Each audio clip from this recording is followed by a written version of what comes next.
UI UX Python నేర్చుకోండి, లక్షలు సంపాదించండి. Join quality thought.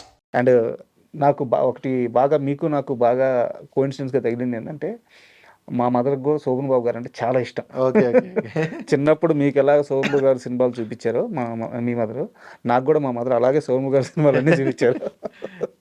సో ఏం సినిమాలు చూసారు శోభన్ బాబు గారి? చాలా చూసాండి, సోగ్గాడని, ఏవండి ఆవిడ వచ్చిందని, ఇంకా సో మెనీ ఉన్నాయి ఆయన చెప్పాలంటే.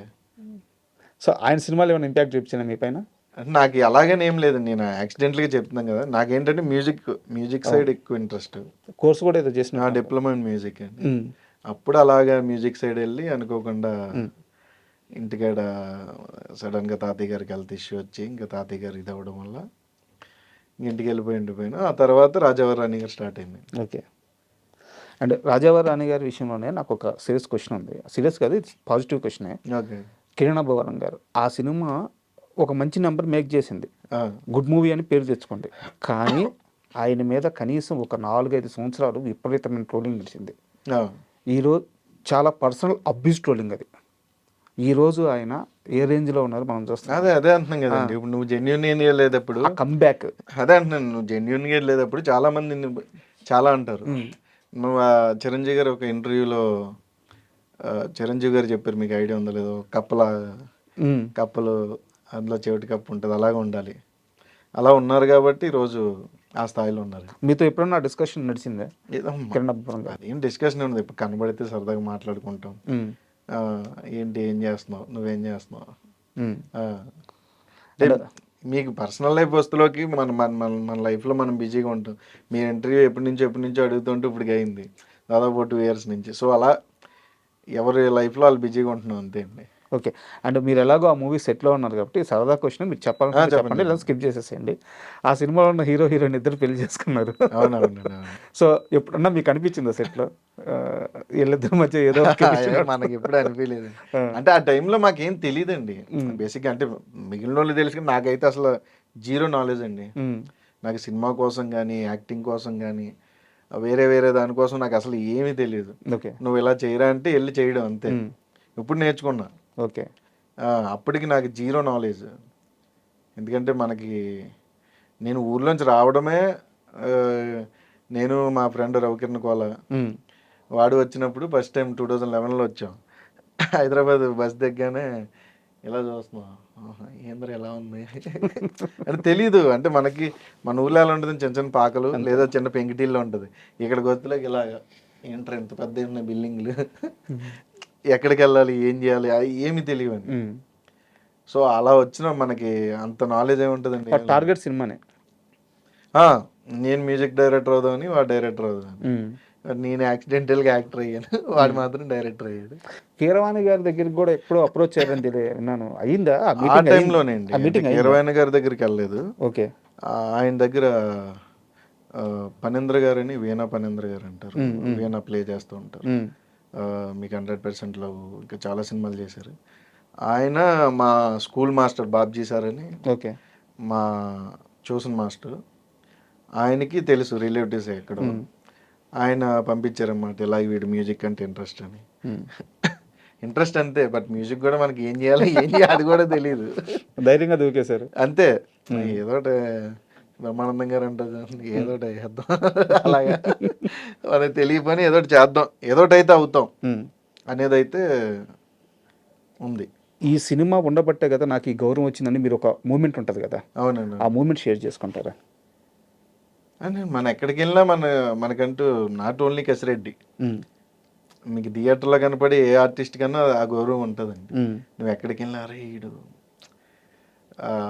సినిమా ఆర్టిస్టా, వీరు అని ఎవరు అనరు, ఆ వీడు అనే దాంట్లోనే గౌరవం ఉంటుంది. అదే గౌరవం బేసిక్గా. ఏంటంటే వీడేంటి రెస్పెక్ట్ ఇవ్వట్లేదు, వీడు హీరో ఆడు అంటున్నారు. ఇప్పుడు మా సైడ్ వెళ్తే ఇప్పుడు చిరంజీవి గారు అని మనం అంటాం, ఆ సైడ్ ఏంటంటే చిరంజీవి కనపడతాడని భలే చేస్తాడు రా, అదొక గౌరవం అండి. అంతే. అంటే ఓన్ మా మనిషి అన్నప్పుడే నీకు గాడు గీడు అనేవి వస్తాయి. లేదంటే ఏంటంటే ఎమ్మెల్యే గారు బాగున్నారు, ఎమ్మెల్యే అంతే, నీ మనిషి కాదు. గాడు అనుకుంటున్నావు అంటే నీకు దగ్గర అయినప్పుడే ఆ ప్రేమలోంచి వచ్చేది అన్రెస్పెక్టెడ్గా అనిపిస్తుంది బయట నుంచి చూసేవాడికి. బట్ వాడి జీరో, వాడికంటే ఏముండదు. వాడు హ్యాపీగా ఏంట్రా మీ హీరో ఏం చేస్తుంటాడు అని వాడు హ్యాపీగా ఉంటాడు. కలుస్తూ ఉంటాడు మిమ్మల్ని, ఏంటి చిరంజీవిని కలిసావా, బాలకృష్ణ కలిసావా, ఇలా ఉంటాయండి. వాళ్ళకేముండదు. నీకు ఆ సినిమా ఇండస్ట్రీలో నీకు ఉండే గౌరవం వేరే ఉంటుంది. స్క్రీన్ మీద కనపడ్డం అంటేనే ఆటోమేటిక్గా నీకు గౌరవం పెరిగినట్టు. నాకు ఒక పర్టికులర్ ఇన్సిడెంట్ కావాలి. అంటే ఉదాహరణకి ఇదే ఈ కంటిన్యూటీ క్వశ్చనే. ఇప్పుడు ఉదాహరణకి ఒకరోజు మీరు ఒక హీరోని కలవడం, ఇంకో స్టార్ని కలవడం, లేకుంటే 10 మంది మధ్య ఒక ప్రత్యేకమైన గుర్తింపు రావడం, అక్కడ కూర్చొని ఆ మూమెంట్లో ఇది కదా సినిమా ఇచ్చిన గౌరవం అని మీరు రియలైజ్ అయిన ఒక్క ఇన్సిడెంట్ చెప్పండి. అంటే అది మనం అలా చెప్పలేమండి. ఎందుకంటే నీ ఎక్కడికి వెళ్ళినా అన్నీ జరుగుతూ ఉంటాయి. మనకి రెస్పెక్ట్ అనేది ఇప్పుడు నీ స్థాయికి తగ్గ రెస్పెక్ట్ నీకు ఉంటుంది, పక్కనోడి స్థాయికి తగ్గ రెస్పెక్ట్ వాడుకుంటుంది. వాడిని చూసి మనం కులుకోకూడదు. ఎందుకంటే వాడిని ఇంకా ఎక్కువ రెస్పెక్ట్ చేస్తున్నారంటే నువ్వు ఇంకా ఏదో చెయ్యాలి. నువ్వు దాని మీద ఫోకస్ చేయట్లేదు. నాకు ఉంది కదా ఏంటి చెప్పండి, దాని మీద ఆగిపోతున్నావు తప్ప వాడికి కావాల్సింది నీకు రావాలంటే నువ్వు వాడికి ఏదో ఒకటి చెయ్యాలి. నేను అలాంటి ఎక్స్పీరియన్స్ చేశాను తప్ప నాకు రెస్పెక్ట్ మీద ఇలాగని లేదండి. సినిమాలో కనపడడం అనేది ఒక రెస్పెక్ట్. నువ్వు మంచిగా ఉంటే మంచిగా ఉంటారండి, మంచిగా లేకపోతే ఏముండదు. ఇప్పుడు నీకు చాలామంది వస్తారు, ఫోటో ఇవ్వండి అంటారు, ఫోటో ఇస్తాం. కొన్ని బిజీగా మనకి వాడికి తెలీదు మనం ఏ పొజిషన్లో ఉన్నాం అనేది. అక్కడికి వచ్చి ప్రేక్షకుడికి తెలియదు. వాడు వస్తాడు, అన్న ఫోటో అంటాడు, ఈ సీన్ అయిపోయి ఇస్తా అంటే ఆగుతాడు, మళ్ళీ అడుగుతాడు. ఆ సీన్ అవ్వదు, మనకి ఆ పక్కన దాని మీద ఉంటుంది. వాడు వస్తాడు, చూస్తాడు, కొంచెం సేపు చూస్తాడు, అలా చేసి వద్దులేనా అని పోతాడు. అంటే వాడి తప్పులేదు. వాడికి ఏంటి, నేను అడిగాను, నేను చేపు నీ గురించి నిలబడే, వాడిది కూడా ప్రేమే. వాడిది ప్రేమ, అదొక రకం ప్రేమ ఆడిది. నాకు ఫోటో ఇవ్వలేదని కోపంతో వెళ్ళిపోతాడు. అంటే మనకేంటి, ఇక్కడ సీన్ అవ్వలేదు, డైరెక్టర్ పక్క టెన్షన్ పడుతూ ఉంటాడు, ప్రొడ్యూసర్కి ఒక పక్క టెన్షన్ ఉంటుంది, ఇది అవ్వకపోతే ఏమవుతుంది అని. వాడికి అది ఉండదు. వాడు వస్తాడు, నేను వచ్చి నన్ను ఫోటో ఇవ్వలేదు అనేది వాడికి ఉంటుంది.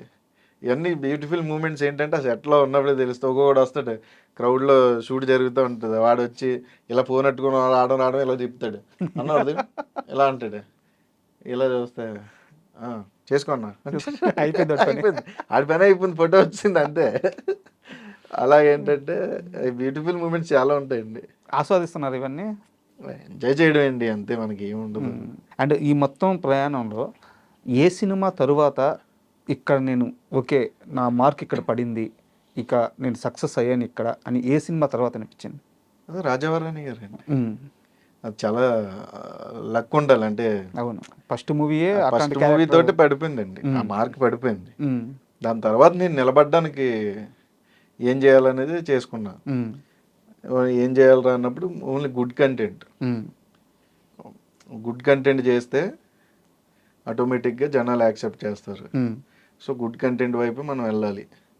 సినిమా ఇట్టప్లాప అనేది పక్కన పెడితే మనం చేసిన క్యారెక్టర్ ఇది బాగాలేదురా అని ఆడియన్ అనకూడదు. నాకు ఇప్పుడు దాకా ఎవరు అనలే, ఏంటన్నా అలాంటి సినిమా చేసావు అది పెద్ద బాగాలేదు అని ఎవరు అనలే.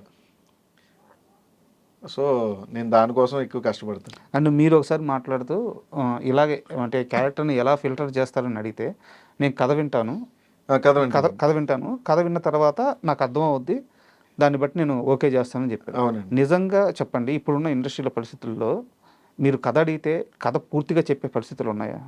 ఉన్నాయా అంటే మనం అడిగే విధానం అండి, అంతే. అదే చెప్తున్నాం కదా, ఇందాక అదే అంటున్నాం, మీరు ఏమిస్తే అది వస్తుంది. ఎలా అడుగుతారు మీరు? నేను అడుగుతాను, నాకు ఫార్ములా. ఆ సీక్రెట్ గా అని చెప్తే చాలా మంది ఆర్టిస్టులు ఉన్నారు, వాళ్ళు పాపం ఏ సినిమా హిట్ అవుద్దో తెలియక, ఏ సినిమా ఫ్లాప్ అవుద్దో తెలియక. కాదండి, నాకు హిట్ ఫ్లాప్ అని కాదు, నేను సినిమా అలా అయితే నేను చేసిన సినిమాలన్నీ అంటే వాళ్ళ కథ చెప్పట్లేదు, వాళ్ళు చాలా బ్లైండ్ గా రూల్స్ చేస్తున్నారు.